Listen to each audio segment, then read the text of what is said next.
Both men are at the end of their ropes. David Carradine and Chris Benoit have entered the chat. I'm John Renton with my review of AEW Rampage. And even though I know that Rampage has only been on for a couple months, this is definitely one of the better editions because from top to bottom, even with a couple things I didn't like, they really brought the heat. They brought the energy.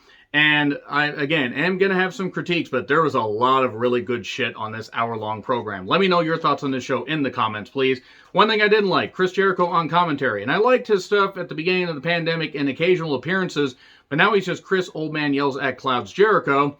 And he's not any good. He just shouts, lets it all out, and I hit the mute button because I can do without his commentary because it's not any good, come on. But Excalibur, Taz, and Ricky Starks on commentary also. And Starks is a tremendous talker. I don't mind Excalibur. I mean, yes, the mask thing, it is what it is. I mean, if they don't show it on camera, whatever. I don't mind Excalibur's commentary. I think he's fine. I can understand why some people don't like him, and that's all right.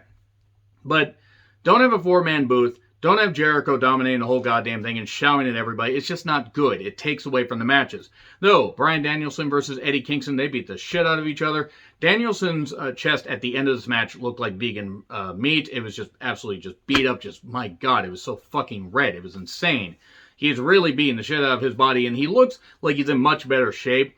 And that's partly because he's able to rest and relax more and train for these matches, and he's on a lighter schedule. And that's good. Maybe he'll make some indie appearances. I'd love to see him in one of the indie promotions I frequent, but we'll see. But I'm just happy that he seems like he's able to, do what he wants to do, have some dream matches, face some guys that he wouldn't have been able to face in WWE. So it's a World Title Eliminator semifinal match, and you got to say Eliminator because we're going to go all Queen of Hearts here, and they're going to be up with their head. So there were chops and kicks and a drop kick in the corner, Eddie staring up at the spotlight and biting the forehead. Bryan focused on the limbs. Bryan's chest was just beat to shit. My fucking goodness. And there was some, a near count out. That was a really nice way to milk it. It's always good to milk it. Anyway, milk these nuts. Moving on from that. So the chops in the throat. I mean, I cringe when Tomohiro Ishii does it in New Japan, and this is pretty bad too. So Bryan does hit a nice back suplex, and even though Kingston collapses to avoid the psycho knee, Bryan gloms him and just gets the armbar and everything, Fujiwara armbar. He's like bending the fingers and everything. He's fingering Eddie Kingston. Wait. And then we get a DDT. This keeps going. The crowd pops. Both men are at the end of the ropes. And we get a triangle, and then they reenact the Undertaker Brock Lesnar finish where, Brock, flips him off and everything, except this was better because it wasn't so fucking messed up. Eddie passes out, and there you go. And he tries to say that he didn't call for the bell a little bit later. A little more on that in a minute, but this is good stuff. We go to break, we come back. Bryan is trying to do a show of respect. Eddie won't have it, and storms off.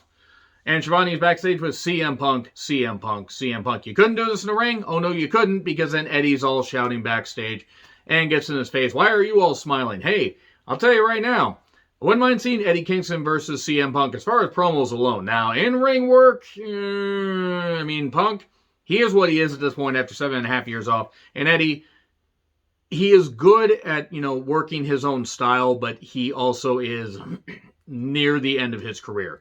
If he lasts beyond the middle of 2023 in the ring, I'll be amazed. But he would be very good on commentary. So I'm all right with that. I'm all right with them having a program here. And he says, that's very unbecoming behavior. I'm disappointed in you, Punk says. I don't know why that made me laugh. Dante Martin with Lio Rush. Lio Rush is a fine match. I don't really care for Leo. I don't care for him. He's a great talker. He is. And he's not even bad in the ring. I just think Dante doesn't really need this. I know that Darius apparently is having a lot of issues with his knee. I mean, I believe, suffered some kind of torn ACL or at least some, really bad knee injury. And he's been out a bit. Maybe he's had complications because I would have thought he should have been back by now. But he's taking on Matt Sydal, and they've had a one. This is the best of three. They've gone 1-1. Dante is dynamic. Dynamic Dante is actually going to be his name from now on. I know it seems like a silly nickname, but it's fucking amazing. I don't know if he understands how he does this stuff. He has springs in his legs, does a whole bunch of great shit. Matt does the groundwork. I couldn't have sat down and thought of these moves, let alone pulled them off, according to Arn Anderson. That was like a thing he said about the cruiserweights. I might have messed that up a little bit, but the whole point is doing tremendous moves.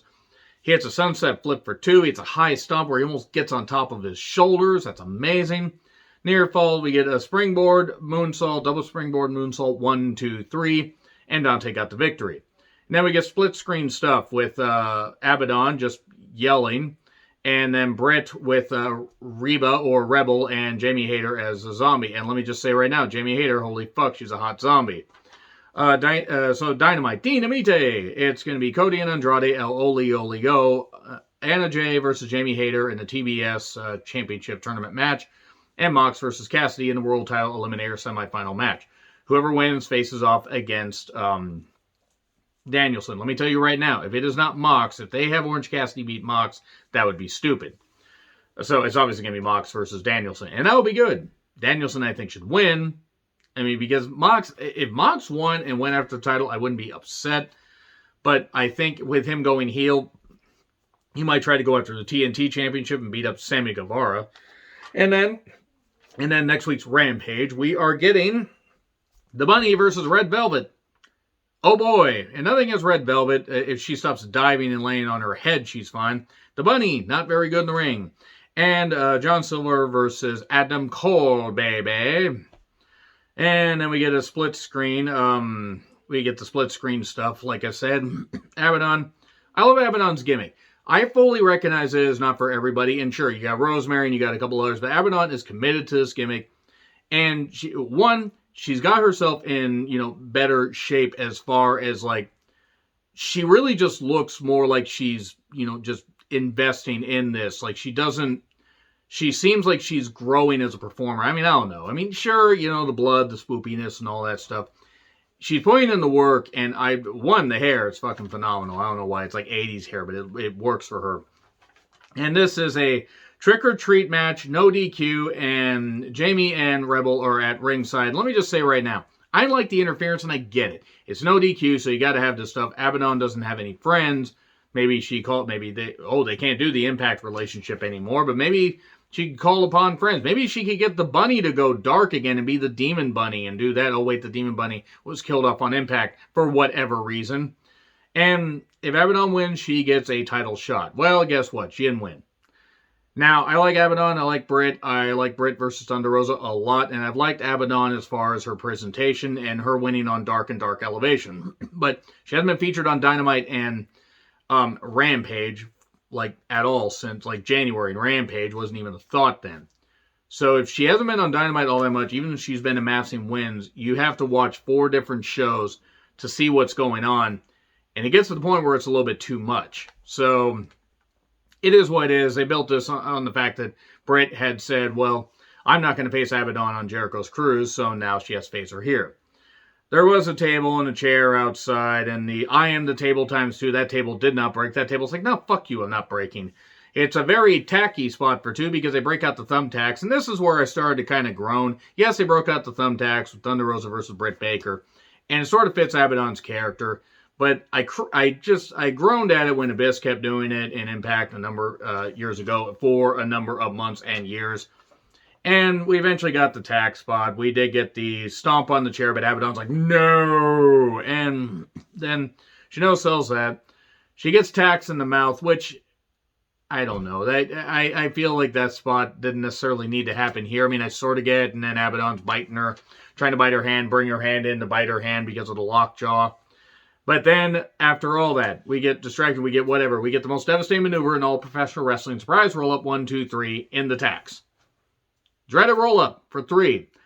I get it, and I'm not even saying, I'm definitely not going to say buried Abaddon, because she's a living dead girl, for she is unburied. She is just doing whatever she wants to do. And Britt winning, especially this close to Full Gear, I get it. It just felt kind of sloppy. It just did. And I like both of them, but I don't know. Overall, though, pretty damn good episode of Rampage. Let me know your thoughts on this show in the comments, please. Like, share, subscribe, Twitter handle in the description. I'm John Rethlin. I'll see you soon.